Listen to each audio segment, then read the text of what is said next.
Let's continue. Teaching evolution as fact, truth. What does the Bible, Spirit of Prophecy, say in regard to teachers indoctrinating young people with error, such as evolution? How should the situation be dealt with? What can the youth do? Whew. You want to put me on the spot here? You know, when I was teaching evolution at the university, I was accepted. Oh, I'll tell you that most scientists out there in the world carry their armor on their back, because that's where you get stabbed.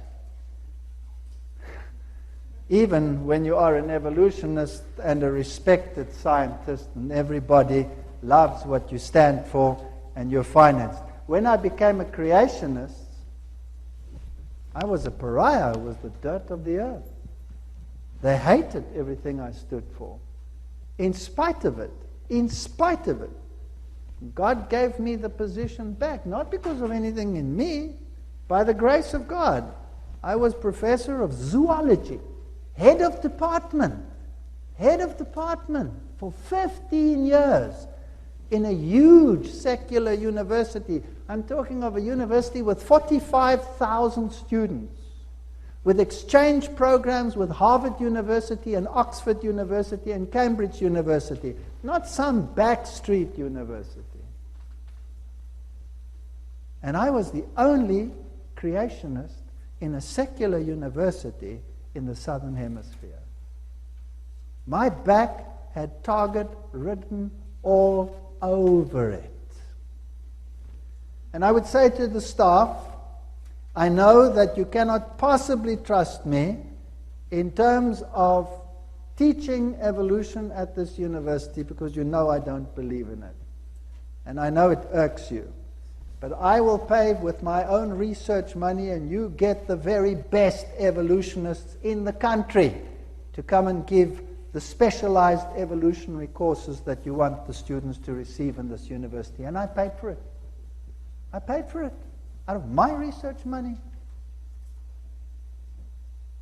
But when I gave a lecture, the students would ask a question, and I would say, well, according to the evolutionary paradigm, this and this and this and this and this happens.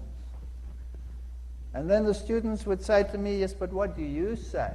Why do you say according to the paradigm? What do you say? I said, this is a secular university, and I'm not paid to tell you what I think. I will not use university time to tell you what my position is. But arrange a lecture after hours in my time, and I'll tell you what I believe. There is not a student on the planet that can resist that.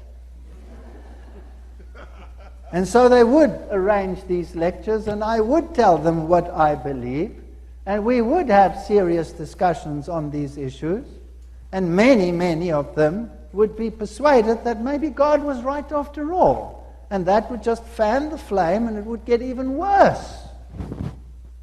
So I had 3 commissions of inquiry against me, the last one stating you cannot be a scientist and believe in God at the same time. And I was exonerated from that one because it was against the Constitution to force someone not to believe in God. I resigned of my own free will, and my university, my secular university, refused my resignation. And because my research was largely animal physiology and protein physiology and nutrition, and also based with human nutrition, I moved to the Department of Medical Bioscience. We had trained the medical and the dentist students together with the University of Stellenbosch. So, yes, it creates problems in the world out there, but you can stand for what is right. You can live in the court of Nebuchadnezzar and refuse the king's food, can't you? But this is not a secular university as far as I'm informed. This is a Seventh-day Adventist establishment. And I should sincerely hope and pray that the paradigms would be somewhat reversed by the grace of God. I don't know whether that answers that question.